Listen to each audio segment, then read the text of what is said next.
Hey guys, let's talk about the topic visualizing solid shapes. One of the very interesting and beautiful topics you have in 8th grade. Now this actually expands your thinking abilities and basically visualizing abilities. Now that's what the word says, visualizing solid shapes. To understand this topic better guys, we need to know what are dimensions. Now there are 3 dimensions we use in mathematics. Let's go and understand these first, then this whole topic becomes really easy.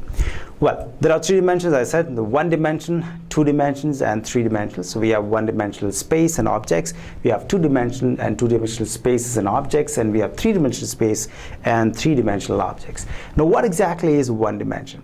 Imagine a simple diagram as you see on the screen here. Okay, what you see here is a single line. Now I can say this is a single dimension, 1-dimensional space. All right, so see what I'm doing is the maximum I can draw here is a line. So for example, I put a point here. So a point is a 1-dimensional object. What can I do with a point here? Can I move the point? Yes, I can. Now before I go ahead with this, let's put another object which is a 1-dimensional object. So that is a line basically. So can you draw a circle on this is a question. Can you draw a circle on this line?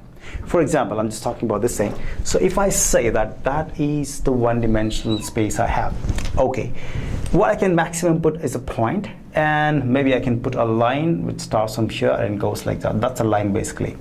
Okay, can we draw a circle on this line? See, for example, can I put the circle on this line? It means the circle should not be anywhere other than the line. I cannot, because circle is off the line here, right? So can I draw a square here? Look at that, the square is again off the line. Everything has to be on the line. Just imagine there's nothing other than the line, only this line, nothing else, all space. Now the only thing I can put here is a point, or the maximum I can put is a line. Okay, that's it. This is called 1 dimension. So what is the freedom of this point or the line in this case in the 1-dimensional space? Well, that's 1-dimensional space. There is nothing beyond this. Okay, there's nothing exists beyond this. I cannot draw a circle, not a square, not a triangle, nothing else. Okay, so the only thing I can draw is a point and this line. So what is the freedom of this point is called as a 1-dimensional space. So where can this point go? Let's check it out. Now I can see on the screen that this is the point which I have on the line of 1-dimensional space, and this guy can just move like this, all right, or it can go back. Can the point come here? It cannot. It cannot move anything other than this line. The only thing it can move is here. That's called the 1-dimensional space. Now what about the line? I can actually draw a smaller line, I can extend the line, and that's it. I cannot do anything else with the line. The line cannot go outside the space. So 1-dimensional space is nothing but this line. Okay, that's 1 single dimension. Beautiful guys. Let's go ahead and talk about what are 2 dimension and what is 2-dimensional space and what are 2-dimensional objects. Okay. Well guys, now let's talk about the 2-dimensional objects, 2 dimensions basically, and 2-dimensional space. Now I know that this line was the first dimension. Let me take it as the x-axis. That's my first dimension, or the single dimension. Now what if I draw another line here perpendicular to it? So I call this to be a second dimension I have. Let me take it as y-axis as we know it in coordinate geometry. So that's my first dimension, that's the second dimension. Now what is the freedom here? What is that we can do in this case? Let's see the animation. We'll come back to this guy. Okay guys, now I can see that this is what I have on the board, that's x-axis and the y-axis, and I call them to be the 2 dimensions. So what happens to the point E? What is the freedom of the point E here in this case? See, I can see that the point E can move in the 1 dimension like this. Yes, I can, right? So it can go and come back. That's the only thing it can do in 1 dimension. It cannot leave the line x-axis. Now what happens in 2-dimensional space is the point can actually go out up like that in the y direction also. So that is the second dimension I'm talking about. So there are 2 dimensions. Look at that. If I can move this, where is the point? The point is here, right now here, but it is on this plane. We call this to be the xy plane.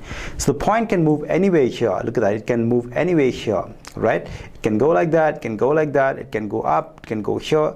It can move in so much of freedom other than this thing. See, here it could only move in 1-dimensional space, or only here on the first line.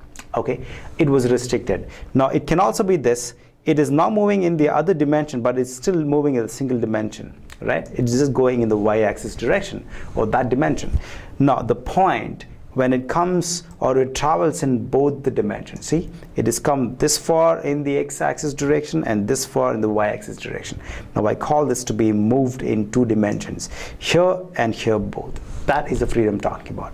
What is that I can do here on two-dimensional space is the question. So that is a two-dimensional space, guys. I can see that is a two-dimensional space. What are the two-dimensional objects?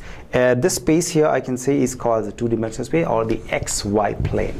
So let's go ahead and see what it can do on the two-dimensional space and what are the two-dimensional objects. On the two-dimensional space, I can actually draw a triangle. Look at that. I can draw a triangle like that. So that's a two-dimensional object.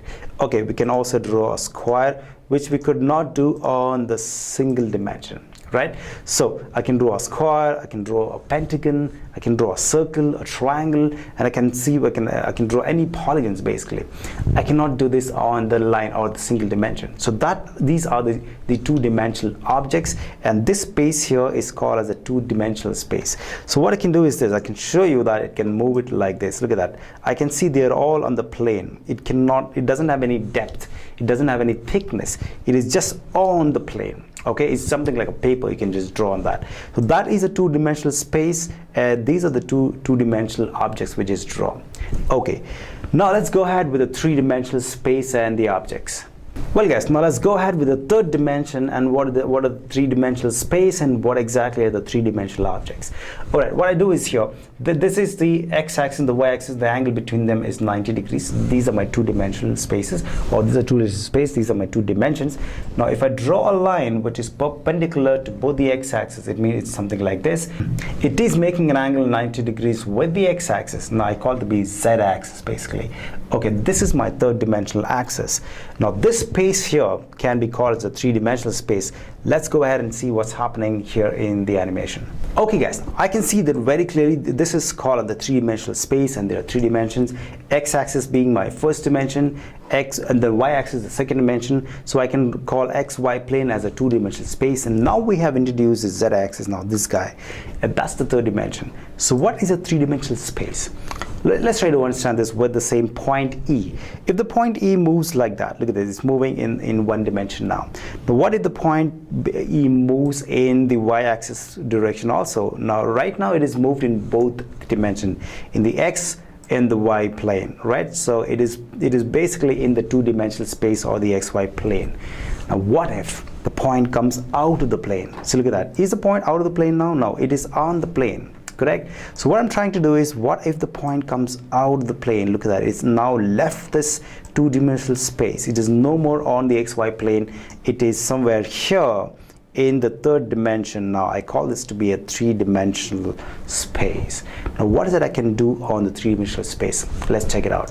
Well guys, to understand the three-dimensional space and objects, let's do one thing. Let's draw a two-dimensional object. Now I'm just putting a triangle here. So that is a two-dimensional object, which is basically a triangle, and I can see that it is actually on the plane, XY plane. Look at that. Yes, it doesn't have any thickness.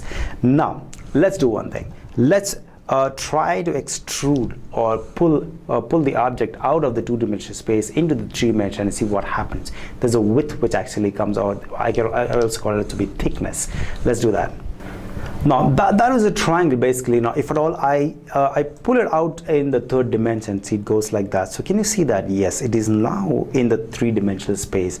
Now I can see that it is not on the XY plane. It does have a thickness, and I call this to be a three-dimensional object. Now these are solids basically who have the three-dimensional space. These are the objects which are two-dimensional objects, and I can say a point and the line are the one-dimensional objects. Now we understand very clearly what are the one-dimensional objects. They're nothing but points. Like it can be a point here, or it can be a line only on one axis. That's a one-dimensional space and one-dimensional object. And I can say that the triangle here is a two-dimensional object. Okay, and the XY plane, this plane basically, this is called the XY plane, or I can say a two-dimensional space on which I have the triangle. Look at that. That's the triangle and two-dimensional space. Now if I pull the triangle outside the two-dimensional space, so what happens is this. Now this is called as a three-dimensional object, and this space here is called as a three-dimensional space. Okay, as we understand what exactly are dimensions, what are one-dimensional objects, what are two-dimensional objects, and what are three-dimensional objects. Solids are basically three-dimensional objects. So we had to understand what are dimensions basically. All right, let's go ahead and see how we can visualize different shapes now.